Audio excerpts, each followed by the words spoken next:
The exclusive home of the Utah Mammoth is on 97.5, the KSL Sports Zone. Backdoor pass, and they score! Lawson Krause lasers one in, and the Mammoths are off and running. Keller, one-timer, tipped wide, rebound, they score! Johnny Marino makes it 2-0. Tanev around behind the Ottawa net, wraparound, shut down, rebound loose, it's still loose! They're trying to jam it in, Miralainen got back, Utah saying it's in, and it is! The Mammoth kick down the door and make it 3-1! You're listening to Jake Scott and Ben Anderson on 97.5, the KSL Sports Zone. Jake and Ben, 97.5, the KSL Sports Zone. It's time to talk a little Mammoth hockey. Our next guest is brought to you by Hercules First Federal Credit Union, growing stronger together. Of course, he's on the Mammoth broadcast, joins us every Thursday. He's our buddy Nick Olczyk. What's going on, Nick?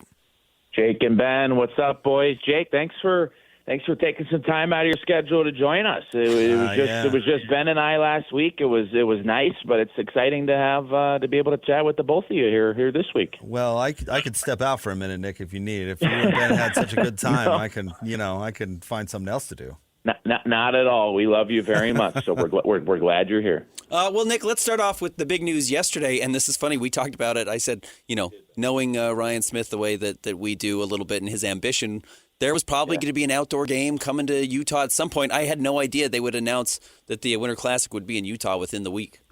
Yeah, it was an amazing moment for the franchise, for both Ryan and Ashley Smith, the governors of the Utah Mammoth, and I think a huge moment just to begin, a huge moment for the National Hockey League, because after that game is played between the Mammoth and the Colorado Avalanche at Rice-Eccles Stadium to kick off 2027, after that game is played, every team in the NHL will have participated in an outdoor game. So huge kudos to the league, first off, for trying to get everybody involved. Now, look, there were some teams that had to wait a while. Other teams like the Utah Mammoth who have done everything right. And some could say, yeah, Nick, you're just saying that because there's a check that hits your account 2 times a month and whatnot. But just speaking honestly here, they've done everything right. The branding, the fan engagement, decisions with the team, involvement in the community, especially at the grassroots level. Like there has not been a wrong step taken by Ryan and Ashley Smith, as well as the entire organization, Chris Barney and Chris Armstrong and Bill Armstrong, and everybody involved in the decision making for the Utah Mammoth. So just wanted to make sure that I made that very clear, and kudos to the league, Mr. Commissioner Gary Bettman, Bill Daly, Steve Mayer, who is in charge of all of the events that the National Hockey League run throughout the course of a season, who does a phenomenal job. But now on to the game. Like, this is the Super Bowl of the regular season. This is the marquee event. This is the signature day and weekend on the National Hockey League regular season calendar. It's a celebration of the game, bringing hockey back to its roots. Everything's going to sound different. It's going to look different. And we're going to have hockey being played not only outdoors, but in a football stadium. It's like just saying that and trying to understand the gravity of everything that it is going to, the game is going to support and bring to life. The economic and community impact around the Salt Lake area, and then, of course, the great state of Utah.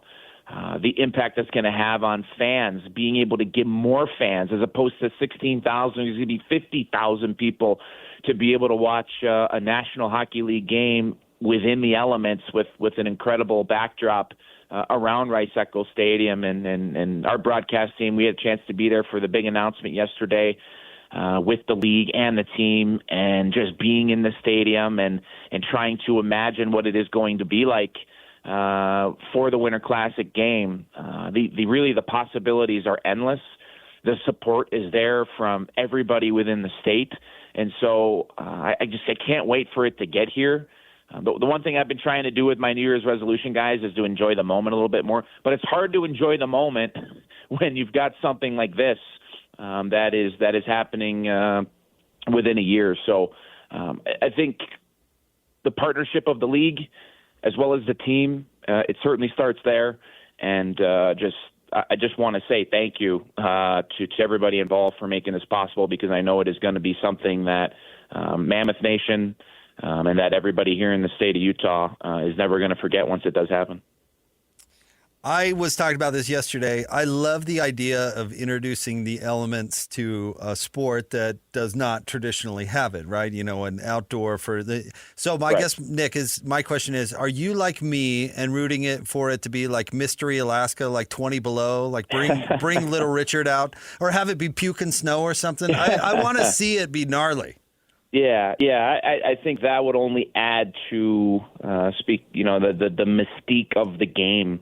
And for those who are listening, and Jake and Ben, not sure if you guys have seen it, maybe you have, but I would encourage everybody to go on YouTube and type in highlights to the first ever Winter Classic game, which was 2008, the Buffalo Sabres against the Pittsburgh Penguins. And it has been affectionately nicknamed the Snow Globe game. It was in Buffalo. I think it was at the Ralph Wilson Stadium there where the Bills play, and obviously Buffalo synonymous with a ton of snow throughout the winter time, and it was coming down. Like it was just snow was dumping from the sky, and you had people in the crowd, part of Bills Mafia. They were taking their shirts off. They were getting close to naked when it was snowing like crazy. The game just had a feel of old-time hockey, playing out on the ponds with your friends, not wanting to come off because you wanted to keep playing even though it was snowing like crazy. And it did create that snow globe effect. And so definitely that's going to add to the elements. And I think the one thing that we won't have to worry about here in Utah is like the two things that are so worrisome when it comes to playing an outdoor game. And considering the refrigeration units that the league has to bring in, they have their own ice gurus and the ice making machines. It's really two things: it's direct sunlight to the ice and rain. And rain probably hopefully won't have to worry about. And obviously, I know a lot of it depends on the temperature and whatnot too. But direct sunlight onto the ice can just melt a hole right through it. And rain, it's the worst thing for it because it's going to be slushy and slow, and that's not at all what you want. Now, the hope is, and the governor, I think, guaranteed it, that the weather is going to be about 28 degrees and a light snow. I think that's what was promised yesterday at the press conference, funnily enough. But those are kind of two things I think that you're hoping against, and I've got no doubt, considering how well everything has gone here in the great state of Utah, that everything is going to end up being just perfect. And I really can't wait to see the pomp and circumstance and the impact that this has on the state, allowing more people to be able to see a National Hockey League game in an amazing setting, but also the impact it has on the surrounding community economically, but also, too, for the families of the players and the team. That plays a huge role as well. All the families get to come into town. They get to skate on the rink after the practice the two teams will have the day before the game. So it really is a celebration of hockey and everybody involved in it, both the fans, the players, and everybody else. Nick, clearly NHL Commissioner Gary Bettman is a fan of Ryan Smith and, has appreciated the way he's taken over the Arizona Coyotes and turned them into the Mammoth and done it so quickly. And now they're rewarded with a Winter Classic. While Gary Bettman certainly seems to be a fan, how do you think the rest of the league views the Mammoth as an organization? Is there some legitimacy here? Because I got the sense that the Coyotes weren't particularly well respected, somewhat due to ownership, somewhat due to their inability to make the postseason. Do you think that's changed at all? I do. And or is there a skepticism? Do you think there's a skepticism about the team? Yeah, no, it's a really fair question because, with talking about the Coyotes, like look, first of all, I could never imagine what it had been like. So I grew up in Chicago. And I never could have imagined what it would have been like, growing up and having my team leave, right? I mean, that's it's something that is, it makes you emotional just thinking about the team you grew up living and dying with, that were to leave your market. And look, obviously it became an untenable situation for a lot of people involved.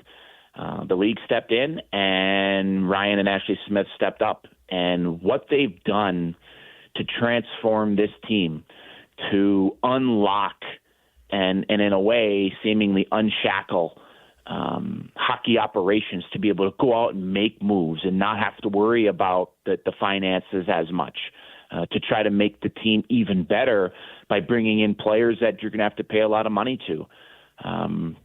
I think that plays a role, and again, that is no shot or disrespect at all for those who were formerly running the Arizona Coyotes. I think just looking at it from a point of view, from an outsider's point of view, it just seemed like that was kind of the one of the reasons why the move was made. But living my life now and seeing on a day-to-day basis how things are done, all you have to do, guys, is look at the practice facility. I mean, that's. You talk about being, a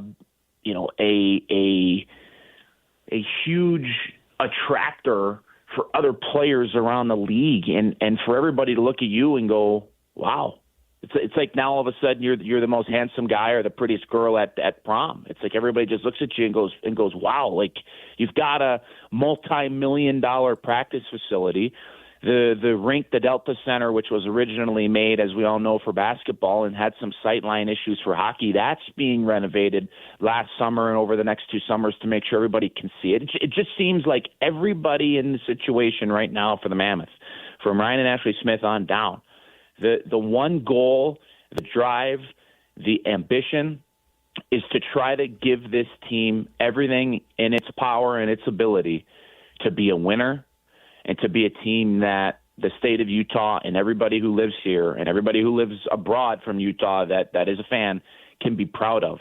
And I think it ties into what we talked about earlier with the connection to the league and the respect that there is there. So, yeah, I would say that the Utah Mammoth right now are without a doubt a prized gem within the league, just based on even the optics without the insider's point of view, with everything that they've done, the renovations, as I mentioned, finding a way to get an outdoor game in what will be just the third NHL season here in Utah. And with this place quickly becoming a destination for hockey players to want to play, to want to live, and hopefully to want to settle down. But I do think, to the heart of the question, that this place, this team, the ownership, and everybody involved, I think is very rapidly becoming a place where everybody looks to and will start beginning to base how they would like to run their organization off of. All right, 7-game homestand. They won game number 1 against Ottawa last night. What do you think they need to do to set a good tone for the remainder of the season with this stretch? Yeah. This was actually something that our great TV host Kim Becker and I had touched on in the pregame show last night before taking on the Ottawa Senators. So 7 games, a possibility of 14 points. Obviously, you want to win every game, so you're looking for 14 points. But again, National Hockey League, especially this year, even compared to other years, the parity, every game being so difficult, no matter the team's in the playoffs, out of the playoffs, doesn't matter. I think the realistic goal is you're looking for 11 or 12 points. That's a very high points percentage out of the possible 14 available. But if this team wants to make the playoffs, I really do think, guys, and I would love to revisit this once we get to game 82, I firmly believe is that this stretch will be the make or break if this team wants to make the playoffs. Nobody has played more road games than the Utah Mammoth, and nobody has played fewer home games. And with the fact that Utah has been much better at home this year than they were last year, this stretch right here, I do think is going to be pivotal in their hope and their hunt to make the playoffs. And you just look at some of the teams that they're playing. Just because a team isn't in the playoffs now, you really can't put too much stock into that, because the majority of these teams are just a couple of points out. But just kind of going game by game, the Ottawa Senators, it was a huge win, 3-1, especially once the Senators had their push. When the game was 2-1, the Mammoth were able to absorb it, push back, find a way to win that game 3-1. Then the St. Louis Blues, I mean, it's coming up tomorrow. They've had a really rough season, but again, a team that always finds a way to hang in there and hang around. So that'll be a tough game. Then the Columbus Blue Jackets, who have really struggled in a big way. They're currently sitting last in the East. Okay, I want everybody to hear this. They're sitting last in the East, and they're still just a couple of points out of a playoff spot. So this team right now only 6 points out. That's only 3 wins. Now they got to jump a bunch of teams, but only 6 out as they currently sit dead last in the East. And you got the Toronto Maple Leafs, who are as volatile as any team, but as we know with the likes of Austin Matthews, William Nylander, they can beat anybody on any given night. Then the Dallas Stars, who have gone through a huge, huge downturn here lately, but still one of the best teams in the league. And then you end the homestand against the Seattle Kraken, who've had a great year.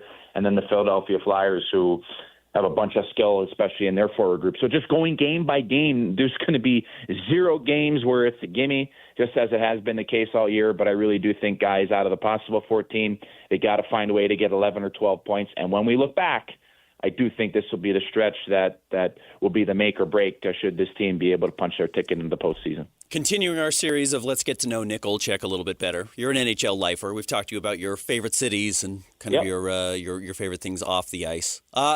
Since you've been around the league your entire life, who are your favorite people that are around the NHL right now? Who are the people you look forward to seeing when you get to make your stops and travel and like to welcome to Salt Lake? Wow. That's I don't think I've ever been asked that question before. So that is that's a hell of a question. I've been very fortunate and blessed to have become friends with a lot of broadcasters that I've looked up to in a huge way. And so, a couple that come to mind is the broadcast team over in Vegas. Dave Gosher and Shane Knighty, who I think have a top show in the National Hockey League, and guys that I try to watch consistently. The guys out in Boston, Judd Surratt, who I know when he was calling games for the Chicago Blackhawks, and Andy Brickley, who's been speak about a lifelong fan and or a lifelong hockey lifer. That being Andy Brickley, having played in the National Hockey League as well and been a broadcaster there for a long, long time. And it's always great to run into current NHLers that are former teammates of mine. Because, look, guys, I live my dream. I've been broadcasting games in my bedroom since I was about 6 years old, doing play-by-play, color, pre and post in my room at 2 a.m., only to hear have my mom bang on the door yelling at me to go to bed. We laugh about it now because I'm living my dream at the highest level, but I always wanted to play in the NHL, and I was lucky enough to end up playing Division I in college. And just as you get older, the pyramid gets much tighter, and the playing was not in it for me, and I'm perfectly at peace with that. But to be able to come across with and reconnect with some former teammates of mine who I played junior with, who I played college with or against, is really special to be able to run into those guys and call games through them. Guys like Brandon Montour, who is one of the top D in the league playing for the Seattle Kraken. So it's always fun when I get to call his games and chat with him before the game. A guy like Brock Besser, who plays for the Vancouver Canucks, a guy I played with who was just an absolute stud when we played together for the Waterloo Blackhawks in the United States Hockey League. So I would say, certain broadcasters that I've always looked up to and always try to watch and gain information from. It's always great to see them and former teammates of mine who I look up to a lot, because at the end of the day, they're doing what a lot of young kids and people always wanted to do, and so it's such an honor to be able to call their games. And as you guys know, you're never going to be friends with everybody, but I really do sincerely try my best to treat everybody with respect and kindness. And you got to have a little fun every once in a while too. But it's always a blessing to be able to run into friends, people that you know, but also make new friends along the way. I think that's such an important part of not just this industry, but life. Because at the end of the day, if I could leave everybody with one thing, as I'm getting older and I'm learning, and I'm 29 right now, and hopefully I got a long way to go. The one thing I learn is that the clothes, the jewelry, the cars, the material things are only going to make you happy for so long. And so at the end of the day, when you're laying there on your bed taking your last couple of breaths, the one thing that you hope is that you're going to be surrounded by the people that you love and the people that you made connections with over your life. And so that's the one thing I've really learned that really is most important. So it's great to get around the league and see a lot of those people to answer your question.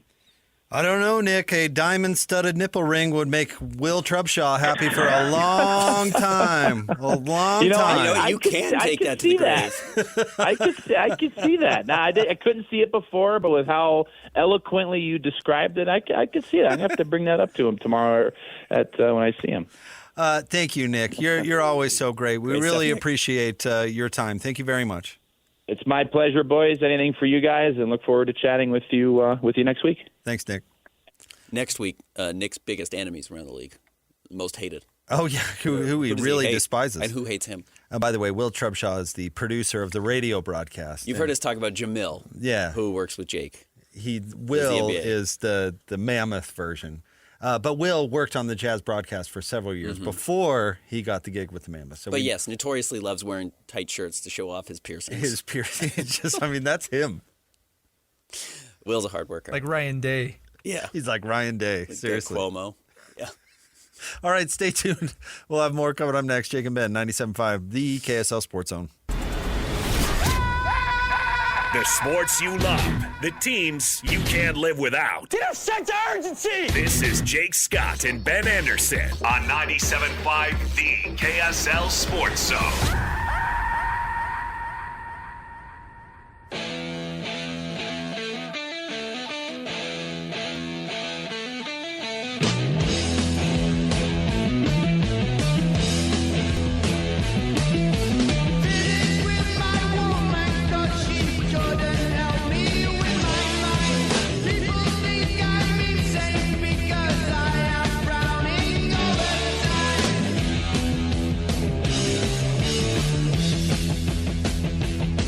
Jake and Ben, 97.5, the KSL Sports Zone. Jake Scott, Ben Anderson. Thank you for making us part of your day. We can talk some college football playoff. Bobby Hurley had a good line after getting absolutely torn apart by BYU. We'll get to that coming up. But, Ben, did you see that there is a new head coaching vacancy in the NFL? I did. Your guy, Netflix star, Mike McDaniel. Michael. But yeah. Has been fired. Relieved. Is he one of those don't call me Mike guys? No, he goes by Mike. Okay. Yeah. Just making sure because there's a few of those. Yep. There's at least one. You call Mike Malone, Mike. You're in deep trouble. Yep. He's coming for you. Mike McDaniel, though, he and his eyewear have been asked not to return to the Miami Dolphins. But the thing that makes this unique, Ben, and where I'm curious to your speculation is was it yesterday or it might have been the day before, old Mike was out making the rounds saying that he was going to be part of the general manager hire, that he was going to be in the room when they were hiring some decisions to make. A general manager. Yeah. Do you think the Dolphins told him that? So did you hear? Because that's a pretty I don't know, you just lie right to the guy's face until you're ready to fire him. You know what I mean? That's you still have a job, but you're cut off your phone line. Did you hear how he got fired today? He went and met with the owner specifically and got fired without any other input from the front office. Purely like the owner sat down with him, talked to him, whatever. Maybe that was the dinner or whatever when he said, yeah, mull it over who you think you'd like to work for. Sure. You could be in the interview. Obviously. Let's check in a few days. The new GM's job number one is going to be keep you. And whatever happened, the owner decided that he was out. But yes, this was the owner's decision one-on-one, apparently. But I find that kind of sad if they were like, yeah, Mike. Yeah, bud. Your opinion really matters around here. In fact, we're going to have you help us pick your new boss. What do you think about that, old Mike? Huh? Good job, bad job. Bad job. Yeah. Should be a good job. You would think. Well, I mean, who doesn't want to live in Miami, right? Well, I guess I could think of a couple of reasons not to, but for the most part. No, Miami rules. You know, you hate Florida. What are you talking about? Miami's not Florida. Different part of the world. I think Miami is quite literally just Florida. A little tiny section in a little tiny corner over there. Fort Lauderdale, cool. Also, you can see Miami and Fort Lauderdale from one another. You can just look up the coast. But Otherwise, anything inland, bad. But we were talking about this. In the NFL, it is the easiest sport to go from bad to good. Not bad to great necessarily, not good to great, but bad to good. Like worst team in the league to playoffs in 1 year has happened several times in the NFL, right? So you got to ask yourself, why has this franchise been terrible since what Shula was coaching? Even Jimmy Johnson wasn't great in Miami, if you remember. I mean, how many playoff games have they won, honestly, since Dan Marino went to the Super Bowl? Not a lot. In his rookie season.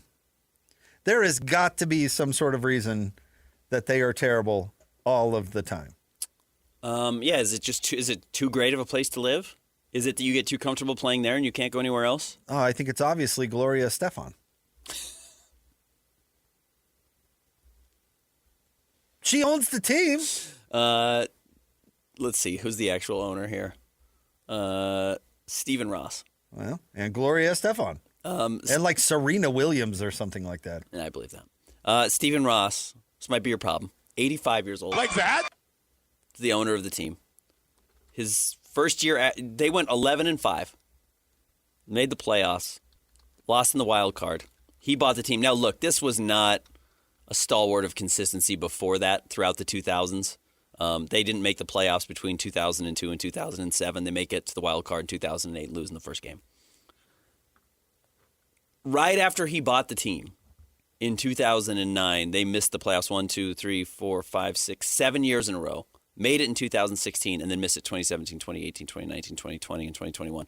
So they missed the playoffs in, 10 of his first 11 years of the owner. And then they made back-to-back with Tua under Mike McDaniel in his first couple of years and then didn't make it in the last two. This might just be rotten ownership. Gloria and Emilio Estefan, Fergie, Venus and Serena, and Mark Anthony all own parts of the Miami Dolphins. Dolphins. Good. And they're all doing a crap job.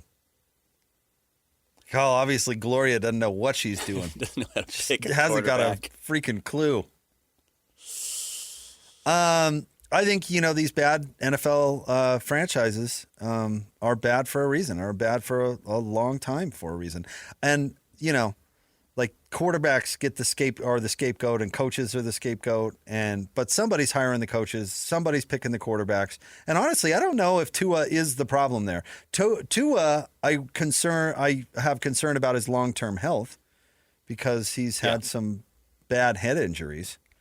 But he's proven himself at times to be a perfectly capable quarterback. I think it's the bozos around. I mean, you trade for Tyreek Hill and you just give him the franchise base. He just runs amok because he's fast. Yeah. I mean, he's a great player, but I mean, what kind of environment are you providing these players? Are you giving them the opportunities to win? At some point, it's the person who's furnishing everything. At some point, it's the people running the ship. I mean, honestly, Woody Johnson is the reason the Jets have never been good. He is the reason. Yeah, absolutely. And his bozo kid. I think it's totally fair to put that on in this time. Gloria Estefan, we're really Stephen Ross. Yeah, there's probably a really good argument. Fergie's screwing it up. The owner's just terrible. And that's a part. Because, yes, there's no reason you shouldn't be able to win in Miami. Now, look, it is weird that, what is there, two? No, there's now four. They have four major league teams, right? All of the four major. They have a good soccer team. They have Lionel Messi. That certainly helps. But they win. Like the hockey team wins. They've won back-to-back champions. They were the Florida Panthers play, aren't they, in Miami? But the Marlins are awful. Always awful. And the Dolphins are always awful.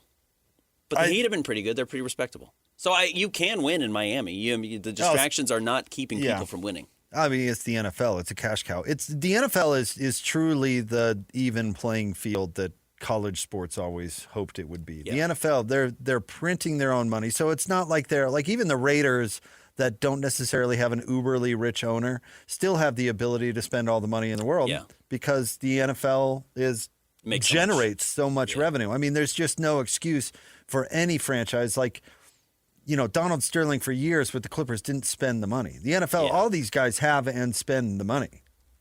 It's not like, well, I guess, what's his name with the old commies owner kind of ran the franchise like a miser, but that was a him problem. Yeah. You don't have to do that. And it is interesting to me that these meddlesome owners that cannot hire the correct people. And you're right. The Marlins, to your point, Bruce Sherman, his owner, now only, understand what I'm saying here, but his net worth is only $500 million. Well, as a baseball owner, that actually really matters, right? Because you can have basically an unlimited salary, like the Dodgers or like the Yankees, and just spend as much money as you want, unless you truly don't have the money. He doesn't have the money. The Oakland Athletics owner doesn't have the money. So he can't spend like crazy to build a winner the way you would like. That doesn't apply to football. No. That should not apply to the Miami Dolphins. It does not. With hard caps and the guaranteed deals that they have, I mean, there's the ownership in football has so much control that it truly matters. And I remember when the great Stephon Smith said to me, he said, hey, listen, there's a lot of dumb general managers out there. And it's really true. Yeah. I mean, just because you're hired to be a general manager in the NBA or NFL or NBA for that matter, doesn't necessarily mean you know what you're doing. I mean, Mike Mayock, for crying out loud, was the GM of an NFL team for a while. Yeah. A bozo talking face on the NFL Network. Isn't even good enough to get a job at the Mouse.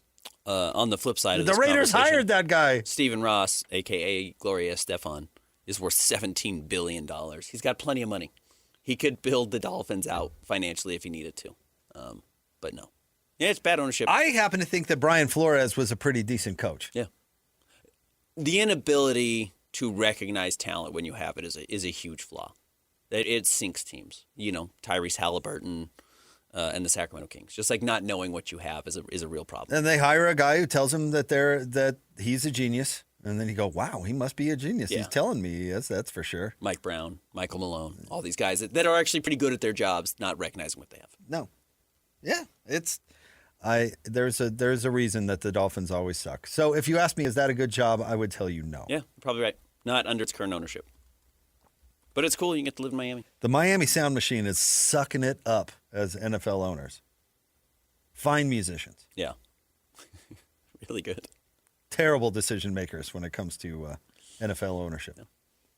You think Glory has an office? Like at the stadium? Yeah. And she's like, I gotta dip in. I'd give her one. I've got to do some Dolphins business. In all honesty, I'd want Serena and Venus around as much as possible. Hey, gals, see if you can, I don't know, teach these worthless football players how to win, how to work hard. Christian, do you know who Gloria Estefan is? Nope. Okay. Yeah. What? No, I don't. Gloria Estefan, you don't know who? And the Miami Sound Machine, those jokes are all going over your head? Way over his head. Yeah. She was big in the 90s. Come on, shake your body, baby, Yeah. do that conga? Yeah. Right. Nothing? Oh, okay. I know that song. Yeah, you got to sing it like PK. Yeah. Rhythm's going to get you. I'm a visual The audio rhythm is Yeah. going to get you, Christian. She's a big deal. She was. Yeah, I know the songs. She was in I don't the know the 90s. name. She's an owner of the Dolphins. Of course she's a big deal. Dolphins. How about this? The Dolphins have not won a playoff game since before I was born. Yeah, that's January 2000. That's truly insane. You haven't won a playoff game.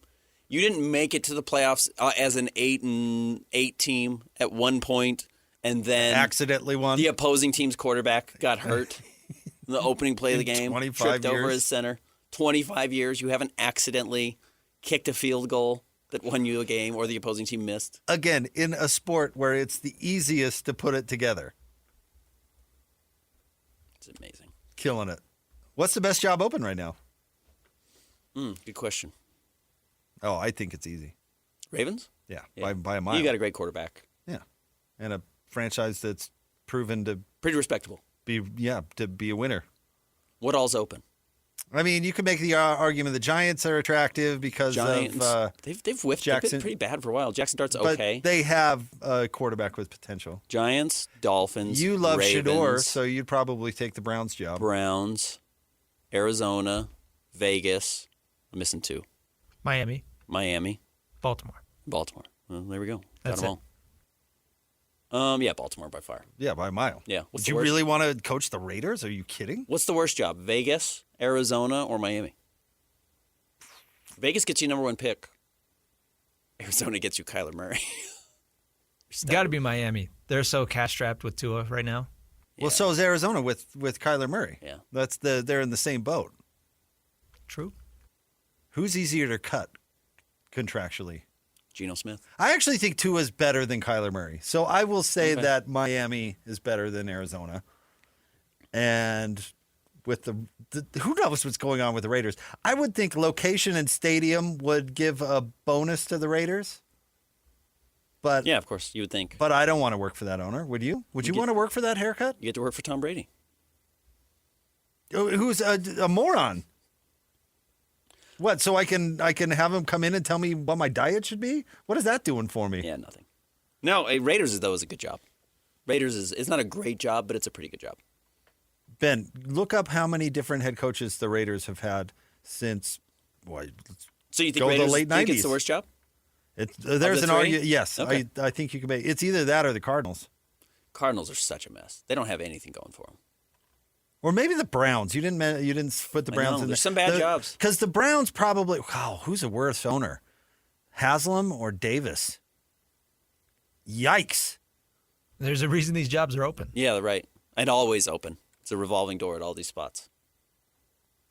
God, I guess I'd rather have Mark Davis than. At least you can trick Mark Davis, like his girlfriend tricked him.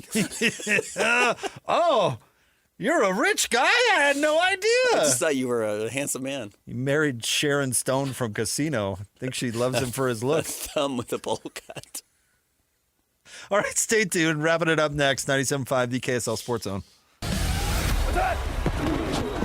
Whether it's the Jazz, Utes, Cougars, or Aggies, these guys have got you covered. Time to eat, fellas. You're locked on to Jake Scott and Ben Anderson 1, 2, 3, move it. on 97.5, the KSL Sports Zone. Two amigos on the airways, talking sports. They got him Matrix and also loves his tie-dye. Ben's got style with his scarf. Oh my.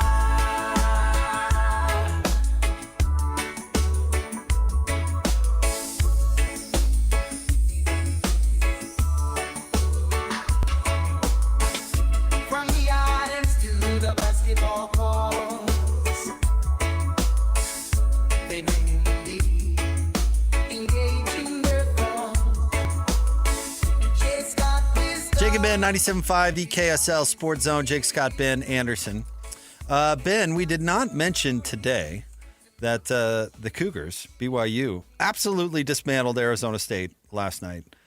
Game we had up in the Radio Command Center. And let me tell you, Arizona State really sucks. Yeah, I'm not trying to move the goalposts. BYU's really good. They are really good. They're a top 10 team. I'm trying to move the goalposts on them. I want to see them play Kansas, Houston, maybe Colorado, and Arizona.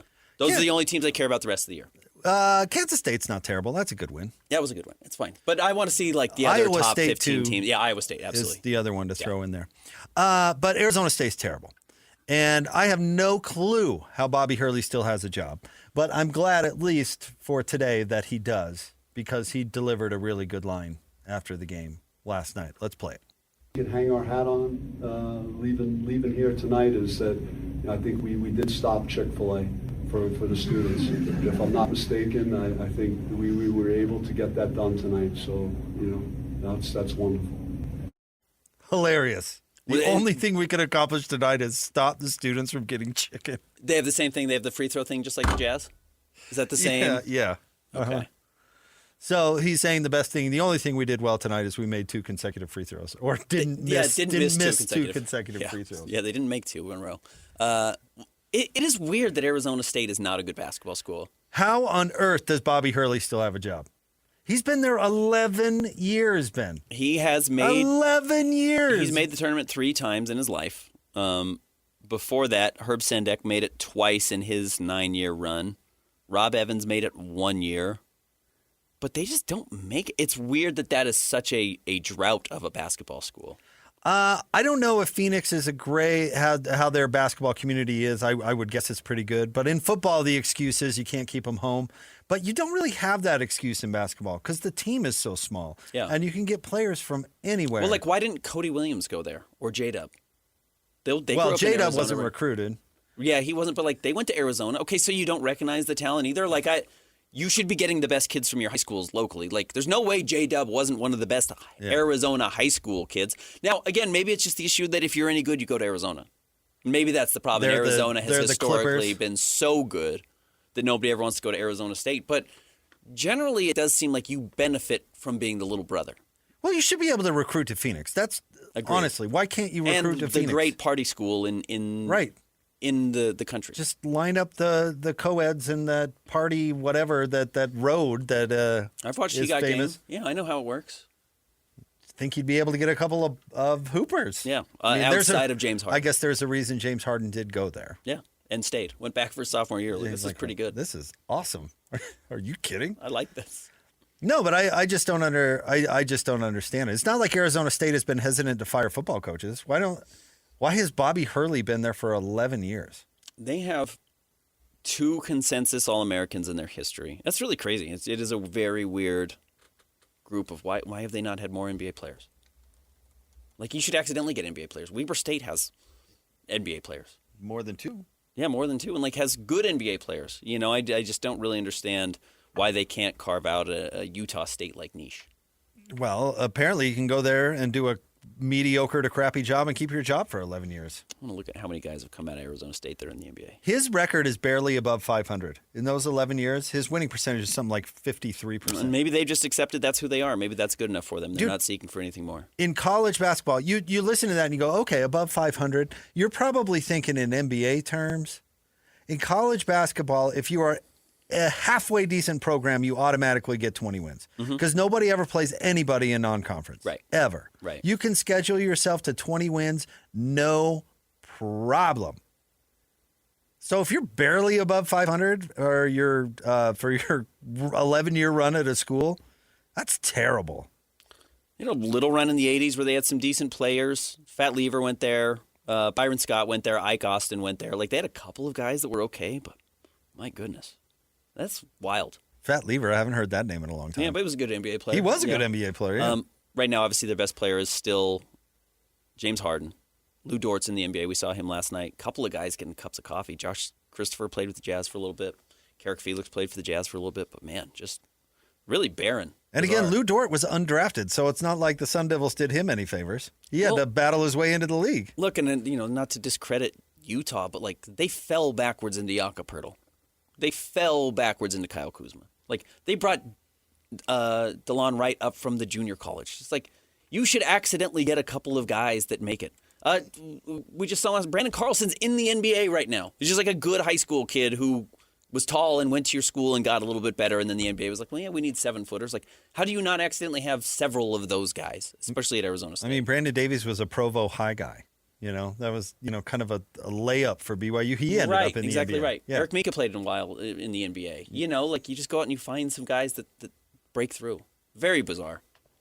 But, yeah, maybe they've just accepted that they're a bad school, bad basketball school, I should say. And so as long as you have a name like Hurley, who is, the athletic director's afraid to fire because he doesn't want to get yelled at, they'll hold on to him.